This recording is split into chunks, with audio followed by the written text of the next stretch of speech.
এই রান্নাটা খেলে মনে হবে যেন আমি মাংসের ঝোড়া দিয়ে ভাত খাচ্ছি, কিন্তু না, এটা সেরকম কোনো কিছুই না। অসম্ভব মজার এই রেসিপিটা করেছি আমি কলার থোর দিয়ে। ভালো জাতের কলার থোর আমি এখানে একদম শক্ত ডাঁটাটুকু ফেলে দিয়ে সুন্দর করে বেছে নিয়েছি। কষ জাতীয় খাবার বলে এটা অনেকে পছন্দ করে না, তবে ঠিক এইভাবে রান্না করলে কিন্তু ভীষণ মজা হয়। ফুটন্ত গরম পানিতে সামান্য একটু হলুদ দিয়ে এটাকে একটু ভাপিয়ে নেব। এবার একটা মশলা তৈরি করে নেব। কয়েক কোয়া রসুন, কয়েক কোয়া আদা, আর তার সাথে দিচ্ছি রাঁধুনি সস। সামান্য একটু পানি দিয়ে মিহি একটা পেস্ট করে নেব। এবার এই মশলাটার ভিতরে আমি হলুদের গুঁড়ো, মরিচের গুঁড়ো আর ধনিয়ার গুঁড়ো দিয়ে ভালো করে মিশিয়ে রাখছি। এইসব হাবিজাবি করতে করতে কলার মোচাটা নামাতেই ভুলে গেছি।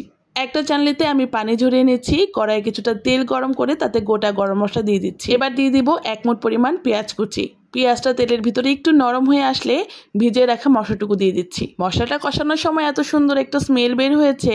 যাই হোক, কষানো মশলায় আমি কলার থোরগুলো দিয়ে দিচ্ছি আর পরিমাণ মতো লবণ দিয়ে ঢেকে বসিয়ে রাখছি। কলার খোসা থেকে পানি উঠে একদমই সিদ্ধ হয়ে গেছে, আর পানি কিন্তু একদম আমি শুকিয়ে একদম ঝুড়ো ঝুড়ো করে নিয়েছি। ব্যাস, তৈরি হয়ে যাবে কলার মোচার ঘন্ট। কাউকে না বললে কেউ বুঝতেই পারবে না এটা কলার মোচা দিয়ে তৈরি করা খাবার।